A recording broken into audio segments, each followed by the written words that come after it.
Shalom anak-anak, selamat pagi. Saat pagi hari ini kita bertemu kembali di pembelajaran daring kita. Kita akan membahas tema 4, subtema 3, pembelajaran 1 sampai dengan 3. Silakan siapkan buku penanya. Tema 4, subtema 3, pekerjaan orang tuaku.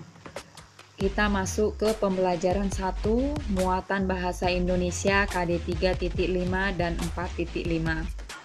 Pendapat pribadi tentang cerita dalam dongeng. Sebelum memberi pendapat, kita perlu membaca dongeng dengan cermat.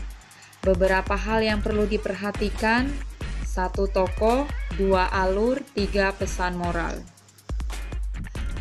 Bu Pena halaman 48. Latihan muatan bahasa Indonesia. Pertanyaan yang pertama, kejadian apa yang sedang terjadi dalam dongeng Kelinci dan Kura-kura? Jawabannya, kura-kura ditantang adu berlari oleh kelinci di dalam hutan, namun karena kesombongannya, kelinci dapat dikalahkan oleh kura-kura. Pertanyaan nomor 2, bagaimana pendapatmu tentang kejadian tersebut? Jawaban, kelinci bersikap sangat sombong. Cerita tersebut dapat dijadikan pelajaran oleh kita dan dapat diterapkan dalam kehidupan sehari-hari, bahwa janganlah bersikap sombong dengan kelebihan yang kita miliki. Selain itu, kita juga harus bersikap pantang menyerah dan optimis seperti kura-kura. Pertanyaan nomor 3, tuliskan nama tokoh berikut beserta perilakunya dalam dongeng Kelinci dan Kura-kura. Jawaban, kura-kura pantang menyerah dan pemberani. Kelinci sombong. Bekicot setia kawan. Pertanyaan nomor 4, apa pesan moral yang dapat kamu temukan pada dongeng tersebut? Jawabannya, jangan sombong akan kelebihan kita, jangan pantang menyerah, harus berani dan setia kawan. Muatan IPS KD 3.3 dan 4.3, kegiatan ekonomi pembuatan kertas. Perhatikan skema pembuatan kertas berikut. 1. Kayu dikupas kulitnya dan dipotong kecil. 2. Potongan kayu dicampur bahan kimia menjadi pulp. 3. Pulp diberi pemutih supaya kertas menjadi warna putih. 4. Pulp masuk ke dalam mesin pembuat kertas. 5. Kandungan air dalam pulp dihilangkan dengan mesin press. 6. Kertas dicetak untuk menghasilkan kertas dengan ketebalan tertentu. 7. Kertas yang sudah jadi digulung dan siap digunakan. Muatan IPA KD 3.8 dan 4.8, dampak eksploitasi hutan yang berlebihan. Pertama, berkurangnya ketersediaan oksigen. 2. Suhu bumi semakin meningkat atau global warming. 3. Rawan terjadi bencana alam misalnya banjir.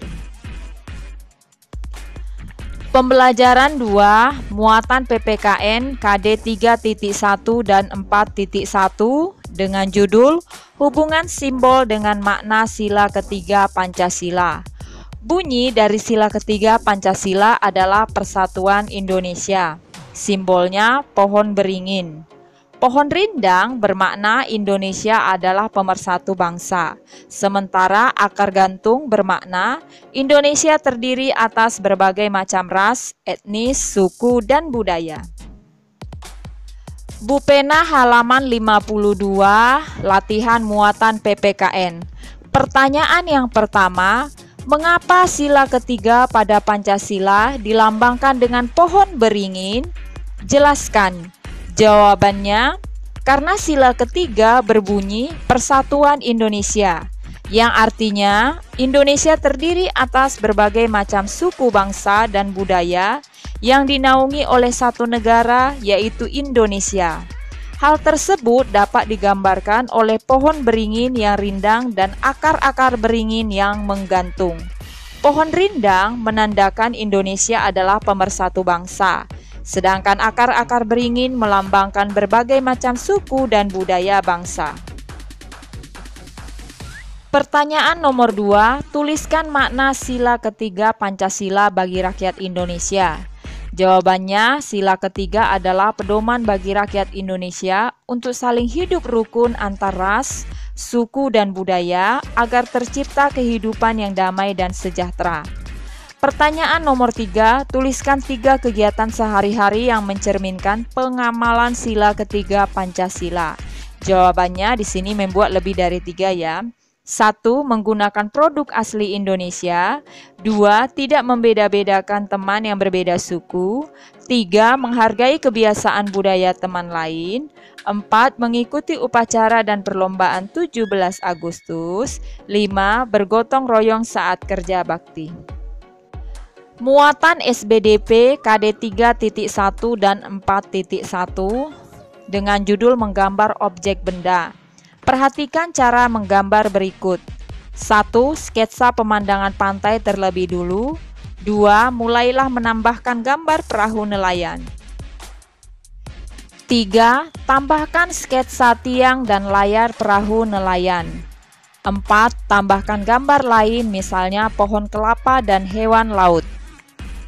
5. Tebalkan sketsa dan hapuslah garis-garis yang tidak terpakai. 6. Warnailah gambar yang telah dibuat dengan alat warna. Pembelajaran 3, muatan IPA KD 3.8 dan 4.8 dengan judul pengelolaan sampah dan barang bekas. Barang-barang bekas dan sampah dapat diolah dengan cara 4R. R yang pertama reuse, R yang kedua reduce, R yang ketiga recycle, dan R yang keempat adalah replace. Reuse artinya menggunakan kembali sampah yang masih dapat digunakan untuk fungsi yang sama atau fungsi yang berbeda. Contohnya menggunakan kaleng bekas cat untuk dijadikan tempat sampah atau pot tanaman. Selanjutnya, reduce mengurangi potensi benda yang telah digunakan menjadi sampah. Sampah yang dibuang ke lingkungan harus sedikit mungkin. Contohnya, membawa air minum dalam botol sendiri daripada membeli air minum dalam kemasan. Recycle artinya mengolah kembali sampah menjadi barang atau produk baru. Contoh, mengolah sampah organik menjadi pupuk kompos. Nah, yang keempat, replace, mengganti benda yang biasa digunakan dengan benda yang ramah lingkungan. Contohnya, memilih menggunakan sapu tangan daripada tisu.